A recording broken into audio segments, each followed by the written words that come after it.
funny watching the left become what they have now. Eat the rich, they said. Oh my God, the stock market went down. So Trump's tariff plan comes into effect April 2nd. And he's suggesting these tariffs sort of across the board, basically with every country. And then predictably, the stock market starts to go down. And there's this conversation of, well, what does this mean? And people that are freaking out and everything. So I'm just going to stream of consciousness. At the outset, I prefer free trade. I prefer as little government intervention as possible into markets. That also goes with subsidies. My ideal world would be a world where no country's subsidizing, no country has tariffs, no country has sort of other trade barriers erected. And I talked about this in the past. This is one of the things, if you listen to Scott Bessent and them, it's not just tariffs that they're concerned with. They're also concerned with other markers that they blame that they think negatively impacts U.S. businesses from selling to other countries. For example, let's say that their countries don't allow certain dyes in garments, and those dyes are allowed for manufacturers in the United States. Well, then when, the company Fruit of the Loom or whatever in the United States, I don't know if they're based in the United States, but they try to sell to the UK, and the UK says, nope, you use this particular dye, we don't allow that. Those are the sorts of things that are being considered, or maybe automobiles have to have certain added things on that U.S. manufacturers aren't doing, or the way they're making the vehicles don't comply to safety standards or whatever. Those are the sorts of things, and I mentioned this before, it's not just tariffs. The Trump administration considers all of these barriers, rightfully or wrongfully. That's how they're looking at it. And so the idea is, what they're doing is, they're looking at it as just this zero sum. We think that the United States, with pretty much every country, should be importing and exporting near similar amounts to them. And I've heard Scott Bessent talk about this on Tucker Carlson's show, that they've identified that one of the major problems with our country is that we went from post-World War II to investing in all of these countries around the world. So we were investing in those countries, to now the rest of the world has heavily invested in the United States. So we have gone from investing around the world to we're basically being owned through all of these other countries that are investing in the United States. And so they see that this isn't sustainable for all sorts of reasons, which we can get into. And so radical change needs to occur. I agree with them. It's not sustainable. And we'll get to that. So that's the gist of what they're coming from. So it's not just tariffs. And a lot of people, and I think rightfully so, this is area of criticism that's legitimate. It seems as if when Trump's team puts out this is how much they're tariffing us, or their trade barriers to us, we're going to put reciprocal tariffs on that are half that. So Vietnam's tariffing products at 90%, so we'll tariff them at 45%. See, that's half. But I think the way they got those numbers is what the trade deficit is. And so the deficit with Vietnam is basically they sell, when you take imports, exports, 90% exports to the United States over the imports. So we're considering that, the Trump administration is considering that 90%. I don't know that that's necessarily the best way to go about it, but we'll talk about that in a second. My ideal world would be that, yes, we would remove trade barriers and allow a more naturalistic flow that went with this. The problem is, you're not starting from a blank slate. That's the problem. One, there are countries that legitimately have blatant trade tariffs and other trade barriers up against the United States. Many of those countries are our allies, allegedly. So that's number one. Number two, even without that, you have to look at each country starting from a place right now. And if where your country's at is a place that needs to radically change, or else your economy is doomed in the future, then you need to start taking actions to ensure that doesn't occur. Historically, the way most of the time that sort of thing happens is military intervention, which of course I don't want to see, and I hope no one wants to see. But that was sort of traditionally what happened. If your country was struggling economically and you had military might, then you used that military might to reap the benefits of resources that other countries had. Clearly, there were also trade disputes and things like that happening. This isn't a hot war. This is a trade war that we're talking about occurring. So, do I think that the across-the-board tariffs, the way that Trump's suggesting, are exactly what I want? No. Do I think that something needed to happen? Yeah.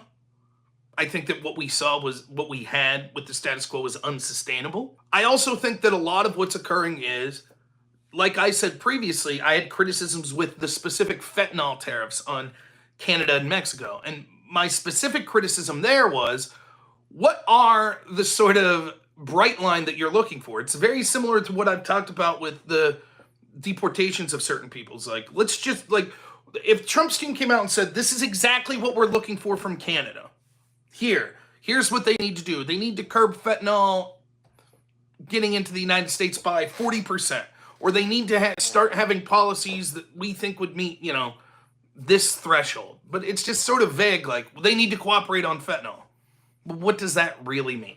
I think that ultimately what's going on is that there is a lot of beliefs in tariffs that Trump has as sort of a tax that's sort of a consumer tax. So it would be like a sales tax that's being added, which in effect what it'll end up being, but it'll be selective. So it won't be an across-the-board sales tax. It will be one that's different depending on the product. So if you rely on importation of, let's say, clothing to the United States, then there'll basically be a consumer tax on that. Is that better than an income tax? Maybe, but that's ultimately sort of the idea that one will increase revenues. Second, there is this talk, and I have to admit that I'm not smart enough or educated enough on this particular section of it. I need to research more. So we need to refinance $9 trillion of debt that basically was printed during the Biden administration. That's going to be coming up. So there's claims that Trump's intentionally going overboard on tariffs in hopes of lowering the stock market, which will cause the Fed to lower rates. If the interest rates are lowered next year when we have to refinance $9 trillion of federal debt, then the rate on the refinancing of that will be lower. So instead of 5%, it might be 4%, which will save us billions upon billions of dollars as a country. So I can't speak to that much. What I will say is I think that it is part negotiation tactic, which I don't mind, which is right now the United States is as strong as it will be, being that it is such a big market for so many places around the world that are exporting to the United States. And so while the United States has that leverage, Trump is saying, okay, we're going to do what we can to bring manufacturing back to this country and to have more fair trade. That's part of it. And part of it is that Trump truly believes in tariffs. And he does think that it's a vehicle for increasing revenues without doing something like an income tax or something of that nature. Now, I think that ultimately the problem they isolate is correct, which is the current spending levels are unsustainable. All you have to do is look at a chart and see the amount of money being printed, the amount of debt that we have, the amount of the interest on the debt, and how it's going to outpace spending on so many other things that are important now. It's not sustainable. It's not. And what happens is the way that we've gotten around that is print more dollars. And what does that do? Causes inflation. And who does inflation hurt the most? The poor and the working class. That's who it affects the most. So something had to change. It can't just be that. In addition, you've heard me talk about, J.D. Vance in particular has talked about how it's a mistake or that it's been a disaster that the U.S. has been the world reserve currency, because what that's done is hollowed out business in the United States, like manufacturing, and instead what we export instead of steel or oil or products is we export dollars. And one of the things that came along with that is when we hollowed out the manufacturing sector, we created sort of this huge financial sector in the United States. And so you have all these jobs that are this huge section of the economy that's not really creating anything of value. It's just slushing money around. But that's where you go if you want to get wealthy. It's easier to get a job in finance and become a millionaire than become an engineer and create something worthwhile and get a job and become a millionaire. NAFTA certainly had a large part of it, but so does the US being the world reserve currency. So we're not starting from a blank space. We're not. We're starting from a space of the United States manufacturing sector has been hollowed out. The rich get richer in this country, and the poor get poorer. But not really. It's not that simple, because we also have this welfare state. And so I've talked about this for a long time. There is a globalist agenda that wants to make sort of this one world business. And you could hear the way that the United States is talked about by so many of these politicians, that it's just an economic zone. One cog replaceable with the next. Who gives a shit if your family's lived in Appalachia for 5 generations? Who gives a shit about that? That means nothing. We can import someone from India to do your job cheaper. Wow, that'll raise GDP. So shut the fuck up. Have fun working at Walmart when you're 70. Don't you like your cheap sneakers? And I think it's most ridiculous that what's happened to the middle-class, blue-collar workers in areas like rural America in this country, no one takes their issues seriously. No one. At all. And I'm tired of it. And I'm tired of hearing a bunch of people who have a bunch of money in the stock market say, oh, now I'm upset my portfolio's hurt. Fuck you, dude. I wish I had stocks. Now, I do have some 401k that I know in the current status quo, I ain't going to see a dime of that anyways, thanks to the rampant inflation, etc., that would be necessary if we continue the status quo. Notice how everyone has big ideas now. The same people that didn't do shit for 35 years that got us into this spiraling out of control debt. Now they got big ideas, all these politicians. Well, here's what we would have done. Then why didn't you? Why didn't you run someone? Why didn't you vote for someone? Or if you're a politician, why didn't you suggest these things? What did you do? You just kept up and up and up and up and up and up and spend and spend and spend and spend and spend and spend. Isn't it funny watching the left become what they have now, right? Eat the rich, they said. Oh my God, the stock market went down. What is it, like the top 10% own 50% of all stocks? The bottom 50% of this country own like 10% of stocks? Or here's one of my favorite.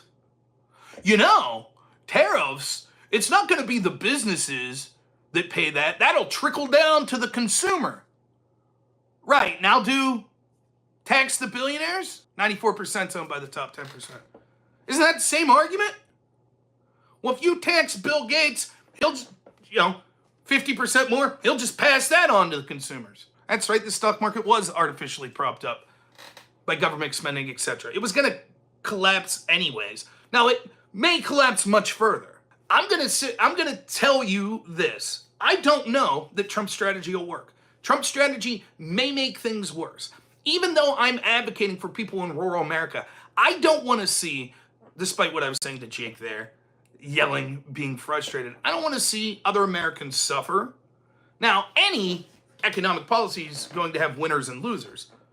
But I want to see the United States do well overall, not just people in my community. I don't know. This may make things worse, not just for people in my community, but it may make things worse for people all over the United States. It very well could. For me, and this is a crucial point, I think that Trump's strategy can work if it's given enough time. I think that if you had a consistent 8-year plan where you were willing to upkeep these tariffs, which would persuade companies that want access to the United States market to start manufacturing in the United States, that would greatly bring up revenues and manufacturing jobs in the United States, which would help build up the middle class and also help build up important industries that we need, like steel, textiles, other things, like medicine production, that we're relying on countries, including countries that we're supposedly adversaries with, like China. Bullets. We don't manufacture things like that enough.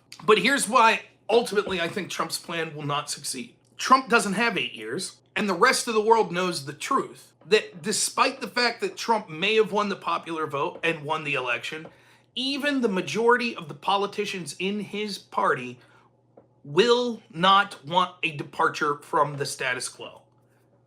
They're part of the class that is doing very well financially under the status quo. They don't want that to change. And so if you're Europe, if you're China, all you gotta do is wait for the midterms. Hold it out till the midterms, cause economic pain for your country and for the United States.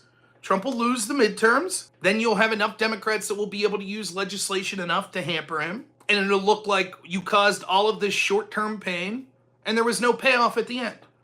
Then we'll go back to a Democrat winning in 2028 or non-populist Republican, and we'll go back to the way things were. And we'll continue to see the hollowing out of the middle class in the United States. We'll continue to go back to open borders. Sure, it may slow down for a time period or two, but that's what'll happen. We'll continue to see the size of the federal government grow and grow and grow and grow. And then we'll end up just like the UK. By the time you realize anything, you'll wake up in a country that you can't recognize, where you have the haves and have-nots, and there is no middle class, and it'll be too late to change it. That's the most likely scenario. That's the problem with a representative democracy. These policies will not be enshrined that Trump is offering. When you do things through executive fiat, the next executive could undo those with fiat. We saw that with Trump's border policies. And make no mistake about it, the biggest hindrance to Donald Trump will in fact be the members of his own party.